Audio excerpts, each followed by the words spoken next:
ان کے ساتھ جتنے لمحات گزرے ہیں ایک سے ایک لمحہ جو ہے نا جی وہ بیان نہیں کیا جا سکتا. اور دوسرے نمبر پر یہ ہے نا کہ ایک ان کی بات ہمیشہ مجھے بڑی یاد آتی ہے. وہ یہ آتی ہے کہ وہ کہتے تھے کہ جو دلیر ہوتا ہے نا جی ہمیشہ وہ لیڈر ہوتا ہے. بزدل آدمی جو ہے نا کبھی لیڈر نہیں بن سکتا. انہوں نے یہ جملے ہیں ہمیں ہمیشہ ہمت دیتے ہیں, طاقت دیتے ہیں, اور پھر ہم اسی وجہ سے فرنٹ پر آ کر ساری کیسز کے حوالے سے تھوڑا سا بتا دوں تو آج ایک تو ہم نے جو درخواست دی تھی خان صاحب کے حوالے سے کہ محفوظ کھانا جو ہے وہ دیا جائے, اور ہم یہ کہہ رہے تھے کہ ان کے اوپر مینٹلی طور پر ٹارچر کر کے ان کو جو ہے ایک ایسے سیل میں قید کیا گیا ہے جہاں پر ان کی موومنٹ کے اوپر بھی واک کرنے کی ان کو اجازت نہیں ہے, نماز پڑھنے میں بھی ان کو دشواری ہوتی ہے. وہ بہت چھوٹی جگہ ہے جہاں پر رکھا گیا.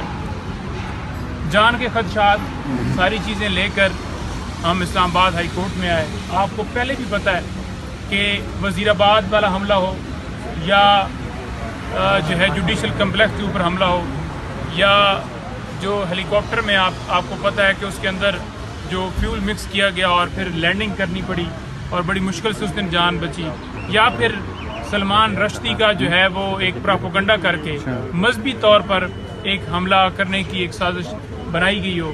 تو یہ ساری چیزیں جوڑتی ہیں کہ اس وقت خان صاحب کی جان جو ہے وہ اس طرح خطرے میں ہے کہ وہ جن لوگوں نے مقدمات بنائے ان کی کسٹڈی میں ہیں اور ان کی حفاظت میں ہیں. تو ان سے تو ہمیں کوئی ایکسپیکٹیشن نہیں ہے کہ وہ کوئی اچھا سلوک کریں گے یا اچھا کوئی ان کے ذہن میں پلان وہ بنا کر بیٹھے ہوں گے. تو وہ ہماری درخواست یہاں پر آج سماعت ہوئی اور اس کے لیے نوٹس ہو گئے. دوسرے نمبر پر آج ہم نے جوڈیشل کمپلیکس میں پھر درخواست دی ہے کہ عمران خان صاحب کو طلب کیا جائے. کیوں نہیں طلب کیا جا رہا؟ طلب کرنا چاہیے کیونکہ کیس جو ہے آگے چل ہی نہیں سکتا, ایک پروسیڈنگ جو ہے وہ آگے چل ہی نہیں سکتی. تو کیس کے جو سماعت ہے اس کو جو ہے وہ چلانے کے لیے ان کی ریکوائرمنٹ ہے اور ان کو پیش کیا جائے. دوسری طرف آپ نے یہ بھی دیکھا کہ زبردستی جو ہے وہ خان صاحب کے وارنٹ نکال کر انہیں, حالانکہ اس وقت حملہ ہوا تھا وہ زخمی تھے, اور پیش کرایا گیا. 26 گھنٹے آپریشن کیا گیا.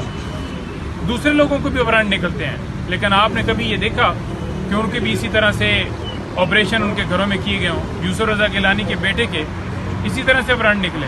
تو کیا آپ نے دیکھا کہ کوئی اس طرح کا ان کے گھر حملہ ہوا؟ ہم یہ نہیں کہتے کہ کسی کے گھر حملہ ہو, ہم یہ کہتے ہیں کہ یہ جو چیزیں کی جا رہی ہیں, یہ جو کام سارے کیے جا رہے ہیں, ٹھیک ہے جی, ون سائیڈڈ نہیں ہونا چاہیے. پک اینڈ چوز والا جو معاملہ ہے وہ نکالیں.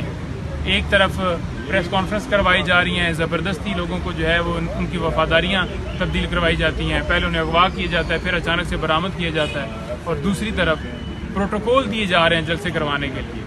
ان کو سرکاری جو ہے وہ مشینری فراہم کی جا رہی ہے کروانے کے لیے. اور آپ نے یہ بھی دیکھا کہ کے پی میں ایک جلسہ ہوا ہے, ضلع کے اندر 2 قانون ہیں, ایک کونے میں دفعہ 144 ہے اور ساتھ ہی جو ہے دوسرے کونے میں جلسے کی اجازت ہے. تو یہ لیول پلینگ فیلڈ تو نہیں ہے. آپ کیسے کہہ سکتے ہیں کہ صاف اور شفاف الیکشن ہوں گے جب آپ پاکستان تحریک انصاف کے خلاف اس طرح کی کارروائی رکھیں گے کہ ان کو جو ہے جلسے کی بھی اجازت نہیں ہے, ان کے لیڈران کو اٹھایا جا رہا ہے, کوئی جھنڈا اٹھاتا ہے اس کو اٹھا لیا جاتا ہے, کوئی غبارہ اڑاتا ہے اس کو اٹھا لیا جاتا ہے. تو پھر کیسے آپ کہیں گے کہ صاف اور شفاف الیکشن ہو گئے؟ سائفر کیس کے اندر 9 تاریخ کے لیے ضمانت جو ہے ہماری فکس ہو گئی ہے, اور ہم امید کرتے ہیں کہ ڈیلے ٹیکٹس جو ہے دوسری طرف سے پھر بہانے تو آئیں گے کہ فوراً اس کے اوپر فیصلہ دینا چاہیے. ایک طرف ٹرائل جو ہے اس کی سپیڈ اس طرح سے لگائی جا رہی ہے کہ ہم دیکھ رہے ہیں کہ اب کاپیاں تو تقسیم جو ہے ہونے کے لیے ڈیٹ فکس ہو گئی ہے, فرد جرم بھی لگے گا, باقی پروسیڈنگ بھی ہوگی. سزا دینے کی طرف یہ جانا چاہتے ہیں کہ عمران خان صاحب کو اس الیکشن میں وہ نہ ہو. لیکن یہ ان کی بھول ایسے ہو نہیں سکتا کیونکہ عدالتیں موجود ہیں, قوم جو ہے وہ جانتی ہے, قوم کا پریشر ان کے اوپر ان کو ایسے نہیں کرنا دے گا. ہم کھڑے ہیں, ہم انشاءاللہ ہر جگہ کے اوپر آواز اٹھا رہے ہیں.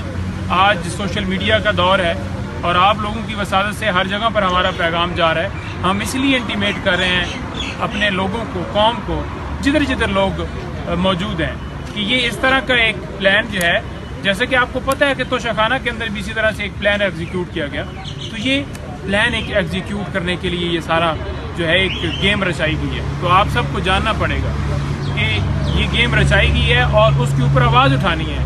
ایسا نہ ہو کہ پھر دیر ہو جائے اور پھر اگر ان کو سزا دے کر اور پھر ہم آ کے ڈسکشن کرتے ہیں جی کہ وہ جی یہ اجلس سے چلایا گیا, تو یہ پہلے بات کرنی چاہیے. اور میں اس لیے کر رہا ہوں کہ یہ ان کے جو ہے وہ غیر قانونی غیر آئینی جو ہیں, جو ان کے مائنڈ کے اندر جو ان کے مقاصد اور ان کے پلان ہیں, ان کو ایکسپوز کر رہا ہوں کہ اس طرح کا ایجنڈا بنے کے بیٹھے. کوئی اور سوال ہے تو کر دیں. عثمان ڈار کے حوالے سے سر بتائیے گا. دیکھیں عثمان ڈار کی جو اسٹیٹمنٹ ہے نا جی, قانونی طور پر دیکھا جائے تو اس کی کوئی ویلیو نہیں. اعظم خان کی اسٹیٹمنٹ کی کوئی ویلیو نہیں. میں نے پہلے بھی گزارش کی کہ 164 کی جو اسٹیٹمنٹ ہوتی ہے نا کسی کورٹ میں بھی, تو وہ اس بندے کی مرضی سے ہوتی ہے, اکیوز کو بتایا جاتا ہے. تیسرے نمبر پر وہ کراس ایگزامینیشن کا جو ہے وہ اس کو موقع دیا جاتا ہے اور اکیوز کی موجودگی ضروری ہے. اسی طرح سے عثمان ڈار کا جو ایک وہ کھیل رچایا گیا, تو یہ ایک یوں سمجھ لیں کہ پارٹ 2 تھا. پہلا پارٹ 1 یہ تھا کہ ڈائریکٹلی برآمد کر کے پریس کانفرنس کروائی جاتی تھی. اب ایسا کیا کہ ایک پروگرام میں باقاعدہ طور پر شو بنا کر اور کہا گیا کہ آپ نے تھوڑے مثالے کے ساتھ جو ہے نا وہ باتیں کرنی ہیں اور ذرا ہنس کے بولنا ہے تاکہ محسوس یہ ہو کہ آپ پریشر کے اندر ہیں. ان کی ماں کا واضح بیان آ چکا ہے, تو پھر قوم تو جانتی ہے کہ یہ زبردستی کے بیان ہیں, ان کی کیا ویلیو ہے.